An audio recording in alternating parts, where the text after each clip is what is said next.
J'ai le plaisir de recevoir aujourd'hui Éric de Chevigny, président de l'entreprise Topsigne, spécialisée dans la création, la fabrication, l'installation et la maintenance d'enseignes, ainsi que dans la signalétique et le marquage de véhicules. Éric, bonjour.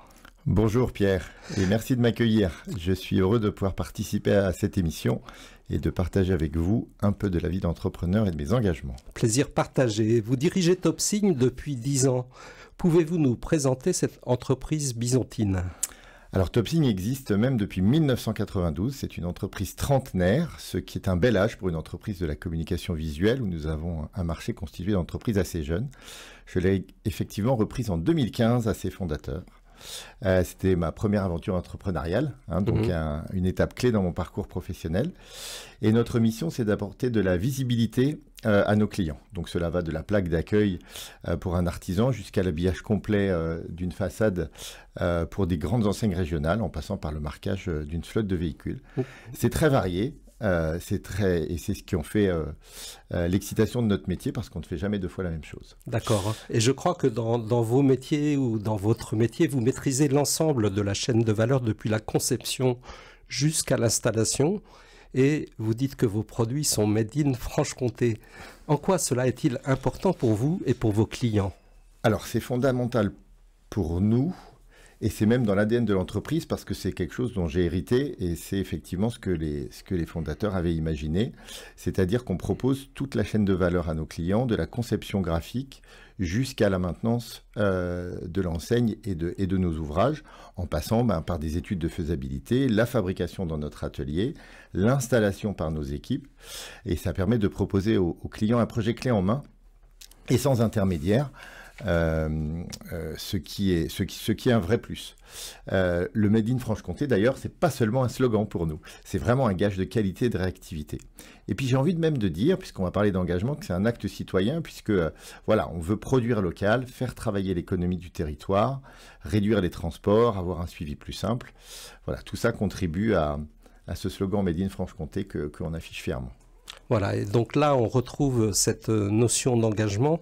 Alors, je sais que la notion d'engagement est importante pour vous, mais plutôt que de RSE, responsabilité sociale des entreprises, vous préférez parler d'actions concrètes qui relèvent du bon sens.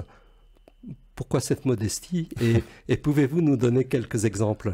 Alors, c'est pas de la fausse modestie, c'est que voilà, on est une petite entreprise, une quinzaine de personnes et on n'a pas non plus une démarche RSE structurée, mais bien évidemment, on est conscient de l'importance de notre impact environnemental, social et sociétal.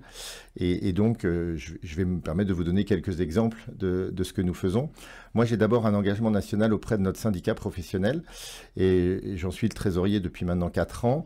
Et on a voté cette année un budget de quasiment 100 000 euros pour proposer à nos adhérents, il y en a à peu près 500 en France, un logiciel de scoring pour de l'éco-conception. Donc voilà, ça nous permet de fabriquer nos enseignes et nos ouvrages, qui sont quelquefois avec des matériaux pas trop nobles, du coup avec des matériaux recyclés et recyclables. En termes, on va dire, d'économie circulaire, on a un plan de développement d'une nouvelle activité, alors qui n'est pas vraiment nouvelle, mais qui va être très structurée de maintenance et de rénovation de nos enseignes. C'est-à-dire, plutôt que de mettre une enseigne neuve, on va proposer sa rénovation et non son remplacement systématique. Voilà, ça prolonge la vie des enseignes et ça permet de réduire les déchets. Voilà. On est également engagé dans la vie de la cité. Pour Besançon, ça nous paraît important sur le plan sportif. On est partenaire de l'équipe de handball féminin de Besançon. Ça nous permet d'être engagé dans la ville et puis aussi de supporter le handball féminin. Et puis on a aussi quelques actions en interne pour le bien-être au travail. On a équipé par exemple tous nos bureaux de bureaux réglables en hauteur. On a investi dans l'atelier pour réduire les ports de charge. Et puis on adapte nos horaires pour favoriser l'équilibre vie pro, vie perso. Voilà, quelques petits exemples de bon sens qui me permettent de favoriser un environnement de travail plus sain et plus motivant. Donc on voit de nombreux engagements concrets pour être en circuit court, protéger la planète et prendre soin des salariés. Et alors, ces engagements sont-ils finalement des atouts qui vous permettent de vous différencier pour relever les différents défis auxquels vous êtes confrontés ? Les différents défis auxquels nous sommes confrontés sont par exemple des nouvelles normes, de la digitalisation de la signalétique, de la concurrence de produits importés à bas coût. Et notre réponse, elle est claire, elle est sur la qualité et la proximité, et puis une certaine forme de responsabilité par rapport à ces engagements-là. Et nos clients, ils sont sensibles, en tout cas dans la région, ils le sont énormément. Ils veulent des solutions durables, ils ne veulent pas du jetable. Donc voilà, ces engagements nous permettent d'être plus crédibles et puis de nouer des relations de confiance avec nos clients sur le long terme, à mon avis. D'accord, et ça vous permet de vous différencier de certains concurrents. Exactement, en tout cas c'est notre objectif. Bien, merci.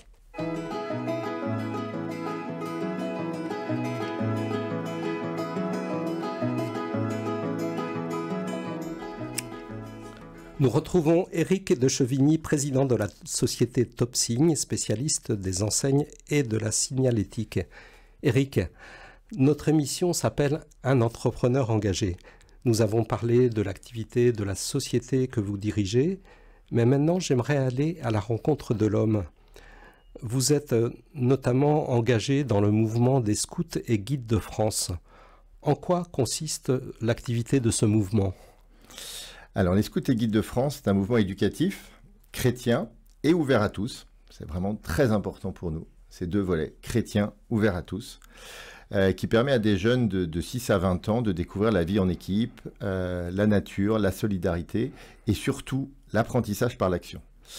Ouvert à tous, ça veut dire qu'on n'est pas obligé d'être chrétien pour venir aux scouts et guides de France. Alors, on peut, exactement, on peut, dans les jeunes que nous accueillons, on en a un tiers qui sont chrétiens et pratiquants, on a un tiers qui sont chrétiens et peut-être un tout petit peu moins proches de l'Église, et puis il y en a d'autres qui sont un peu à la frontière, et souvent il y a des très belles histoires, on les fait même entre guillemets rentrer dans l'Église. Il nous est arrivé par exemple l'année dernière, un jeune scout de 11 ans qui a demandé le baptême alors qu'il n'avait pas du tout cette culture-là.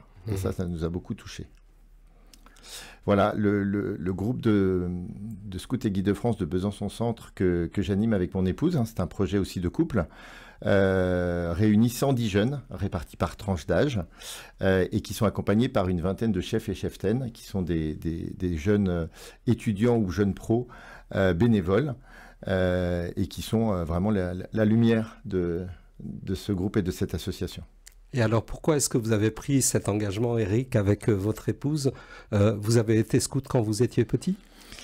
Alors, j'ai été scout quand j'étais petit, mais c'est surtout nos enfants qui nous ont portés là. C'est-à-dire que notre fils aîné, à l'âge de 6 ans, il a rencontré un copain qui lui a dit « Viens voir chez les scouts, ça a l'air sympa ». Et depuis, on a mis la main dedans, on appuie le bras, puis tout le reste. Et nos enfants ont tous aussi une carrière scout derrière eux déjà.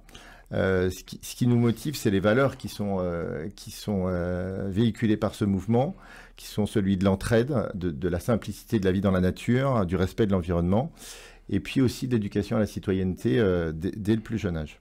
D'accord. Et vous, quelle est votre mission dans ce mouvement ? Eh bien, la mission, c'est de recruter les bénévoles, de les former, et de faire vivre ce groupe tout au long de l'année avec des temps forts, des week-ends de groupe où on est plus d'une centaine, un week-end neige, et puis le point d'orgue, ce sont les camps d'été de 1 semaine ou 2 semaines qui permettent de concrétiser l'année, de concrétiser le projet de groupe. Donc voilà quels sont nos engagements. J'imagine que c'est un engagement important qui prend beaucoup de temps et je pense que, notamment sur les temps forts, vous êtes vous-même présent. Absolument. Oui, on est présent. Est-ce que vous pouvez nous parler d'un ou deux temps forts que vous avez vécu récemment, peut-être l'été dernier ? Absolument, on ne peut rien vous cacher. L'été dernier, les Scouts et Guides de France ont organisé un rassemblement national appelé Clameur.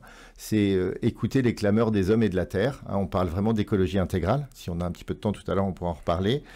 Et ce rassemblement, au mois de juillet, a réuni 17 000 jeunes, donc c'est vraiment très important, de 14 à 20 ans. Et à travers des ateliers, à travers des veillées extraordinaires, ils ont pu échanger sur des sujets majeurs qui sont le climat, l'inclusion, la justice sociale. Et ce qui nourrit notre engagement, c'est de partager tous ces moments avec cette jeunesse engagée qui veut agir, qui ne se résout pas aux difficultés de ce monde. Et c'est vraiment hyper inspirant. Clameur, donc le cri des hommes et le cri de la planète, comme disait le pape François. Exactement. Et vous dites 17 000 jeunes, donc c'était un rassemblement national. Oui, rassemblement national. Les Scouts et Guides de France ont un terrain en région parisienne qui permet d'accueillir tout ce monde-là, mais c'était une organisation absolument incroyable, répartie en villages, etc. Nous avions décidé de participer à ce rassemblement en tant qu'équipier de service. Mmh. Toute une partie de notre groupe, et donc on a pu se mettre au service des jeunes pour l'organisation de cette manifestation, et c'était extrêmement enrichissant. D'accord. Et au niveau local, est-ce que vous avez aussi des temps forts dans l'année ? Alors, on a des temps forts dans l'année, et puis l'un des axes du plan d'action de notre groupe, c'est de se tourner vers d'autres associations et vers les plus démunis.